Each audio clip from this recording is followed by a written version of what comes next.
A couple of weeks ago, we finished up the series of lessons that I entitled Zionism, and we have reverted back to the series that I interrupted several months ago, actually, called Old Testament Profiles in Faith and Courage. Old Testament Profiles in Faith and Courage. And the passages of our instruction today are 2 Kings chapter 21 and 2 Chronicles chapter 33. The righteous are as bold as a lion. That's the statement that is made in Proverbs chapter 28 and verse 1. And we're going to highlight one of those great prophets, the great preachers of the Old Testament that really fits that mold. And that is, the righteous are as bold as a lion.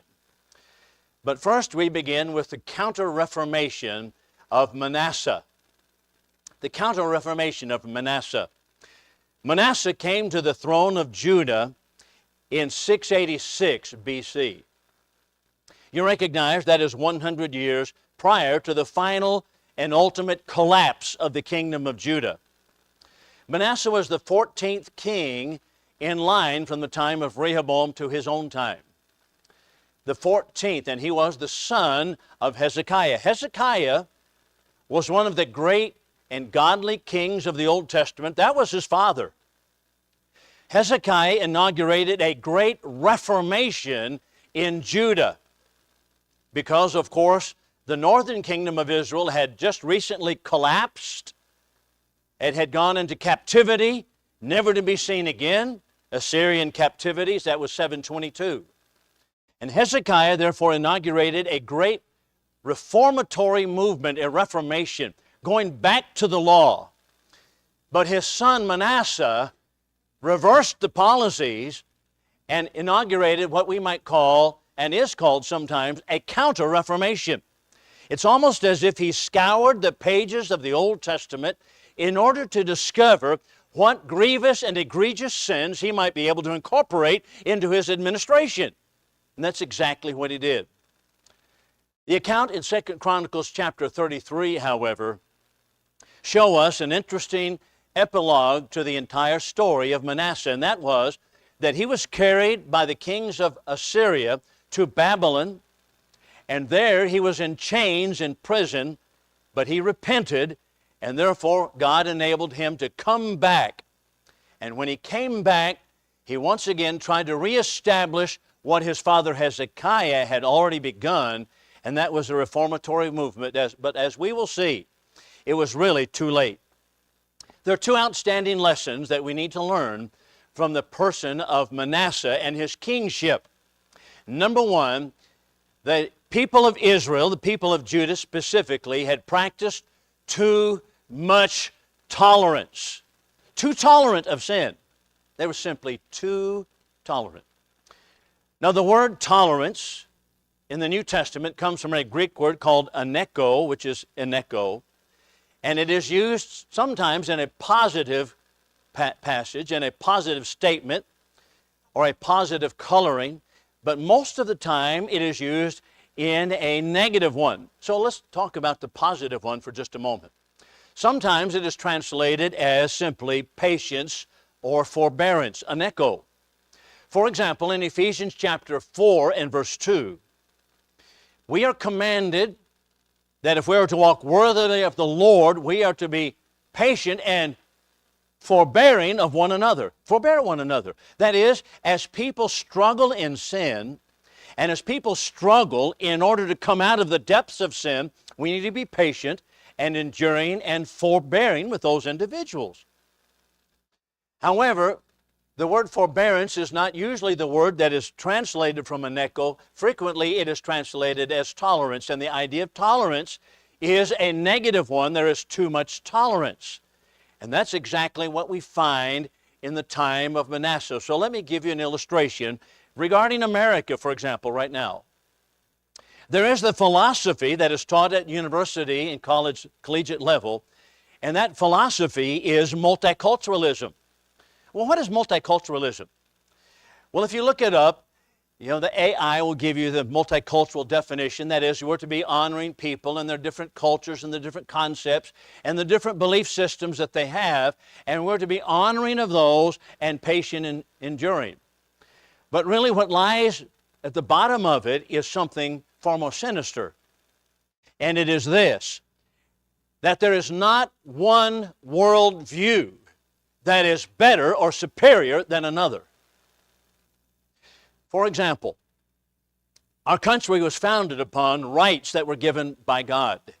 The Declaration of Independence, our Charter of Liberty, stated very plainly and boldly that our rights are given to us by God. Life, liberty, and property, as it is put in the Constitution 2 times. Life, liberty, and property, they come from God.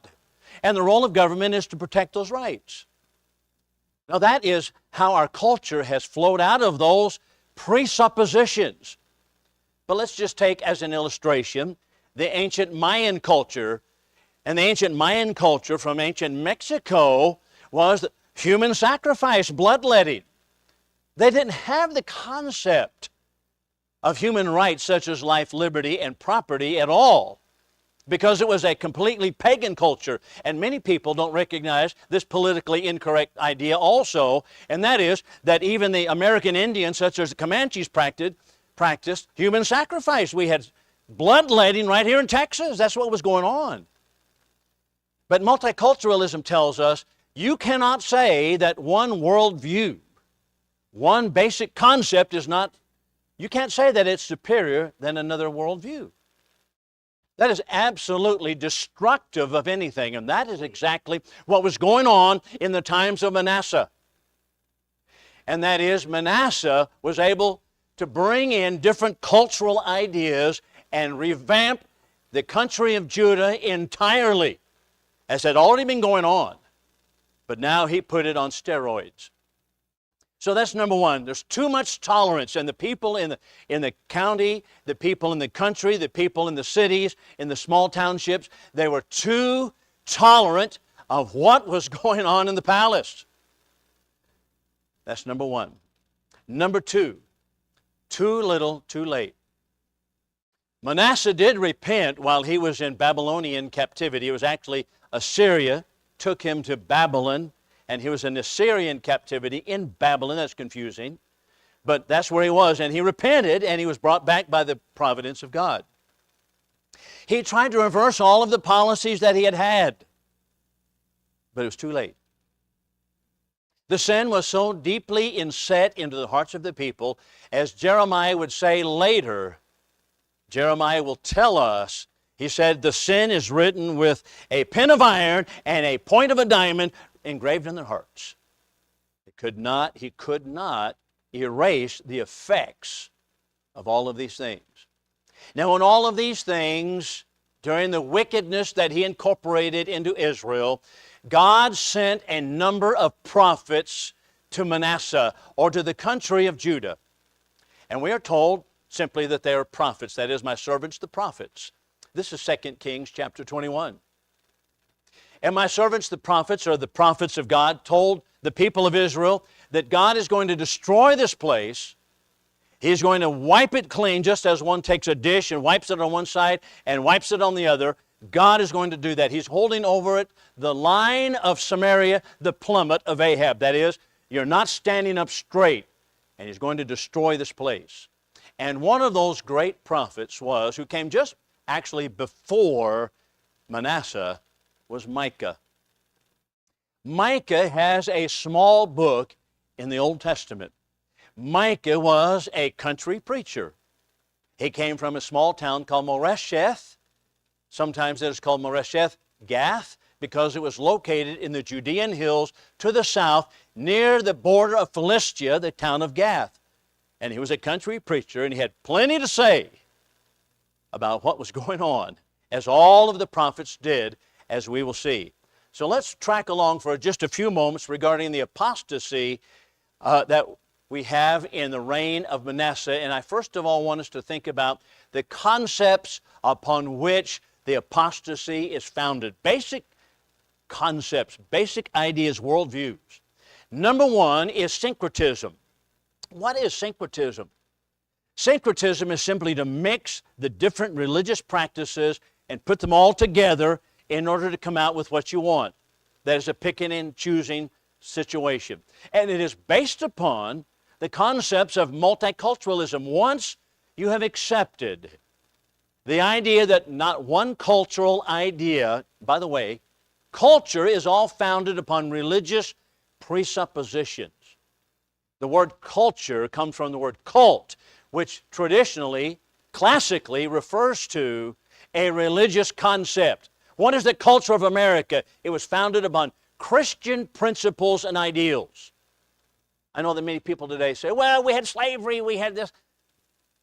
It still had Christian concepts. That's the reason we got rid of slavery. That's the reason we have reversed policies on what the world had practiced because of Christian presuppositions.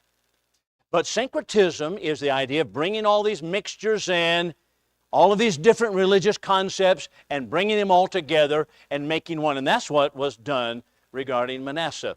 Let's just think about what Joshua had to say for a moment.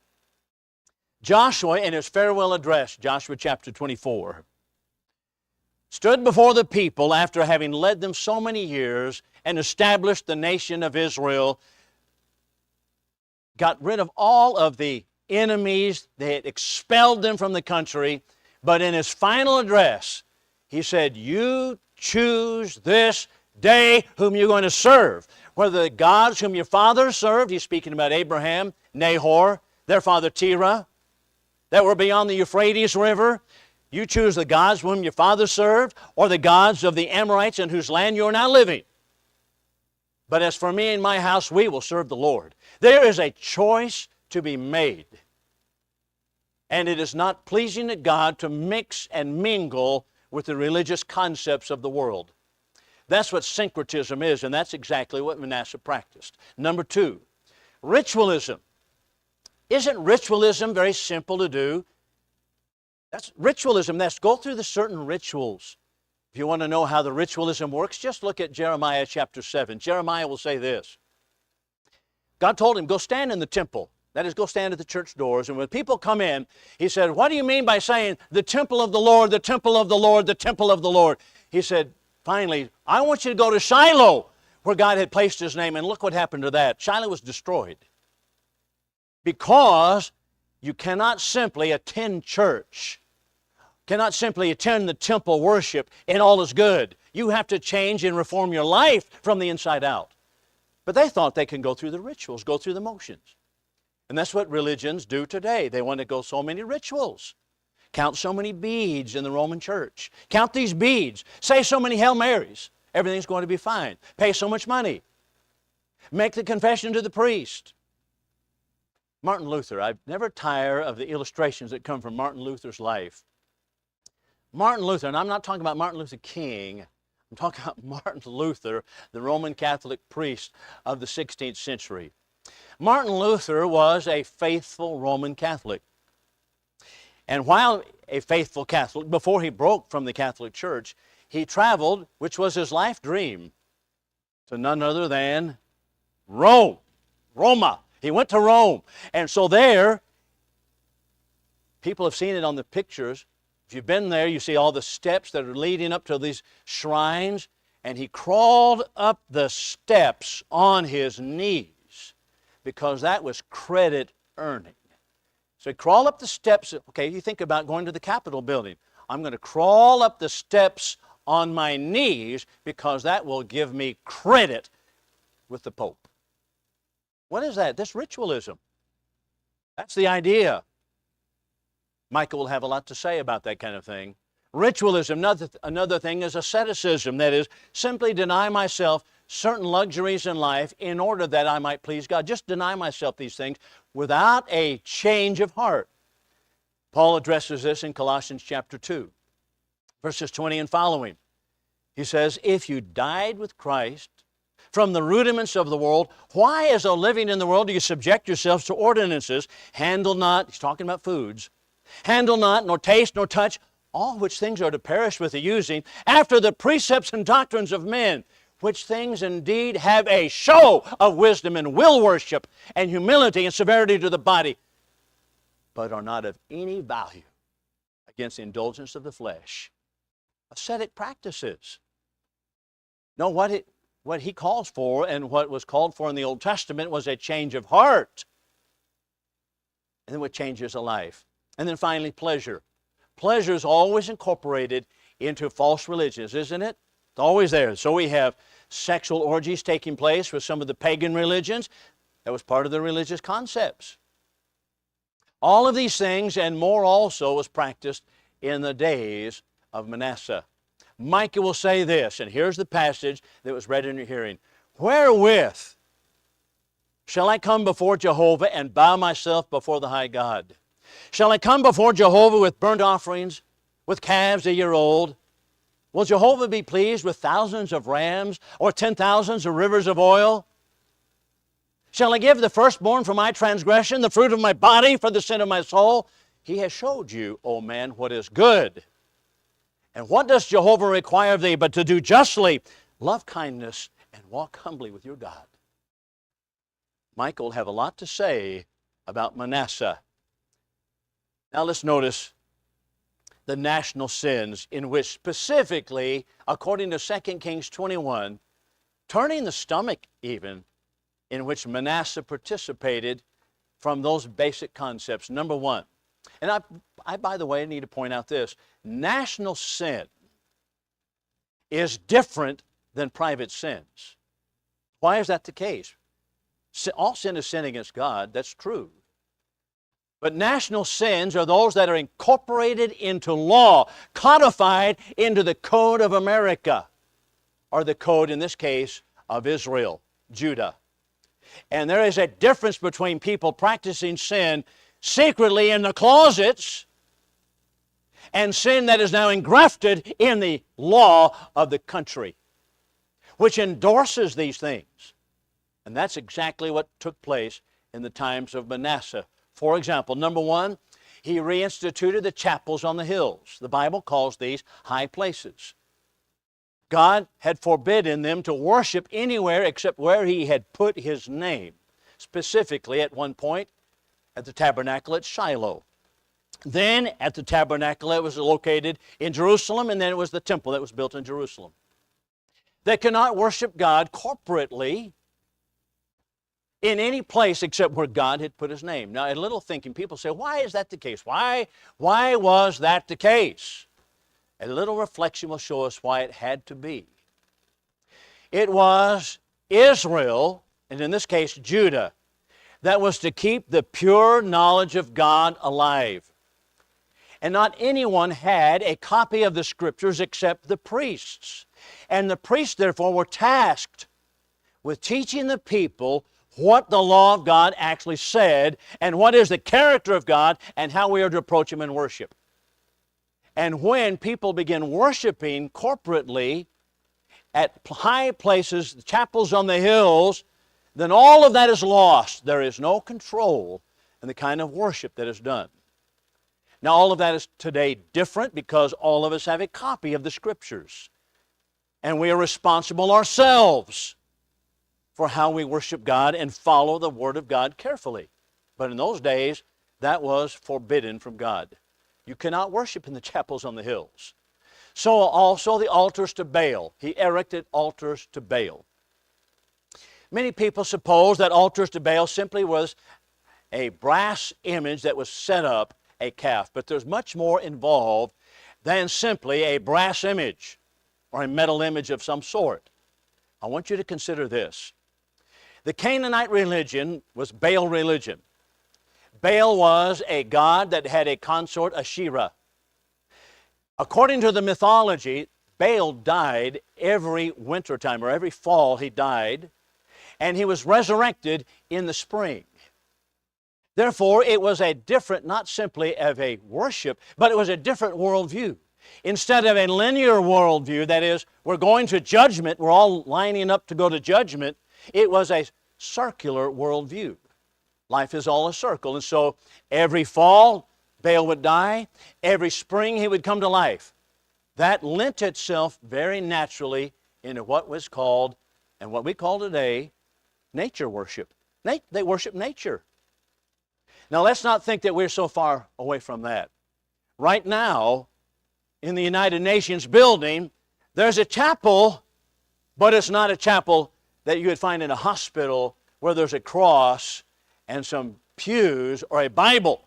No, it's a New Age chapel. a New Age chapel that worships Mother Earth.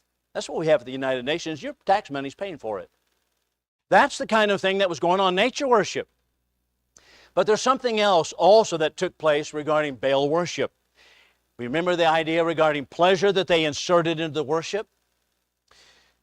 According to 2 Kings 23, when Josiah tore down what Manasseh did, he discovered also that he had had houses of the Kedeschim. What are the Kedeschim?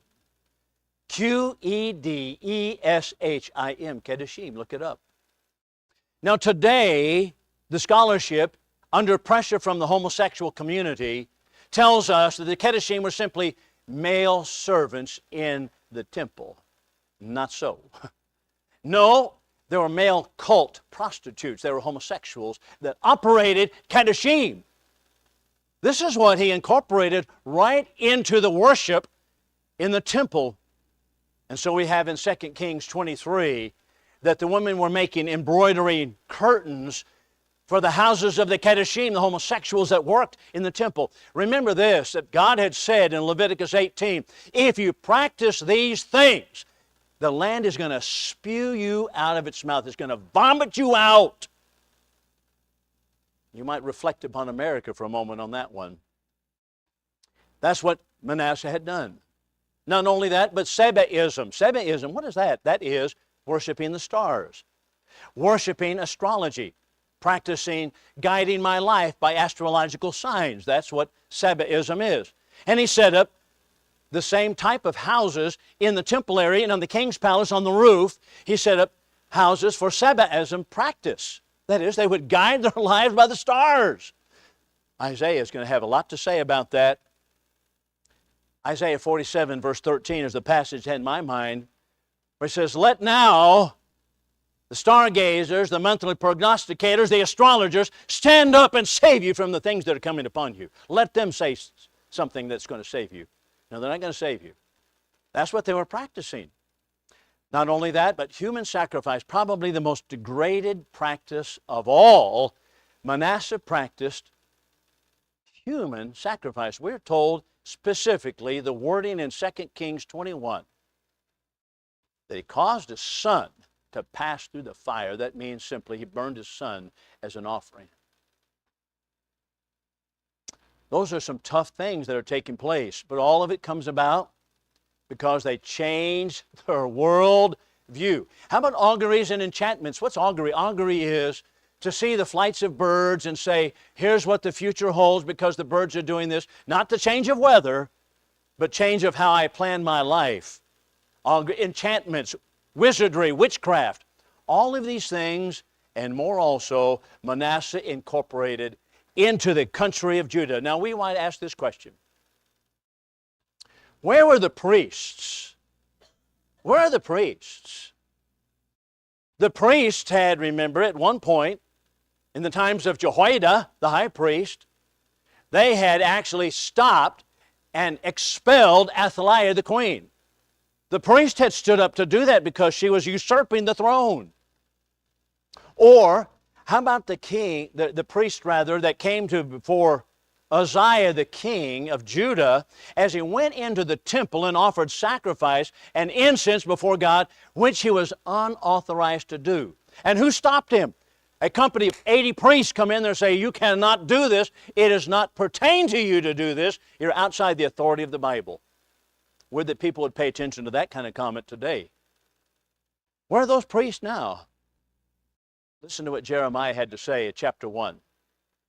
Chapter 1, Jeremiah, verse 16, he says, I will utter my judgments against them, touching all of their wickednesses, touching all of the sins that they have committed. Then he tells us this in verses 19 and 20. He says, here's what he tells Jeremiah. He says, I want you to brace yourself, arise, and you speak unto them all that I command you, and don't hold back anything that I tell you to speak.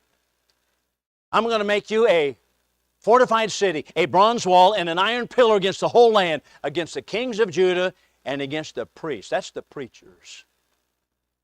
The question is, where were the preachers of the time? They had fallen in line with what was going on.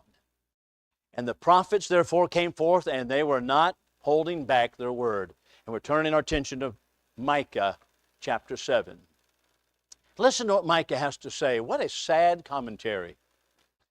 Micah 7, beginning in verse 1, he says, I am like the man who goes into the vineyard looking for grapes, that is, something to eat. But there's not even a cluster of grapes to eat. There's not no ripe fig that my soul loves. What do you mean? He's speaking in figures here. He said, there is none righteous among men. There's none upright among them. They've all turned aside. They all lie in wait for blood. They hunt every man his neighbor with a net. Not only so, but he tells us the princes, they ask for a reward. The judges ask for a reward. They want bribes. All of the people are in bribery mode. And the noblemen, they speak evil things and they all weave it together. That is, they conspire together. The best of them is as a thorn hedge or a briar, and the worst is as thorn hedge. But he says, here's this message of God. The day of your watchman, your visitation will come. And then will be your confusion. That's Micah chapter 7, ending in verse 4. I want to ask this question. Which way America? Which way are we headed in America? I've recounted the sins of Manasseh, but they're not too different than the sins even of America, are they? Think for just a moment. How about the concept of Baal worship, or Baal worship, that is, the concept of a Baal dying and coming to life? It involved nature worship. What do we have in America? Nature worship. Mother Earth. There are chapels right now in the state of Colorado that are dedicated to Mother Earth. Gaia is what they call her. G-A-I-A. Gaia. Worshiping Gaia. We have that in America. How about the concept of human sacrifice? Well, you know where we're going with that, don't we? The abortion industry has been growing leaps and bounds. And how about the Baal worship or the houses of Kedoshim? America is the first country in the history of mankind, from the time of Christ forward at least, to engraft homosexuality into the laws of the land. The first one, just exactly like Manasseh did. God said, I'm going to spew you out of my mouth if you practice these things. No one denies that these sins have been practiced all through the centuries, but they were behind closed doors, behind curtains, out of the way places, and it was against the law at one point right here in Texas. But that changed even in my lifetime. All of that changed. So I pointed out earlier the two things regarding Manasseh's sins, or the sins of the people in the time of Manasseh. Number one, too much tolerance. Too much tolerance. Number two, what was it? Too little, too late. Too little, too late. I don't know if it's too late for America. I'm not a prophet or the son of a prophet.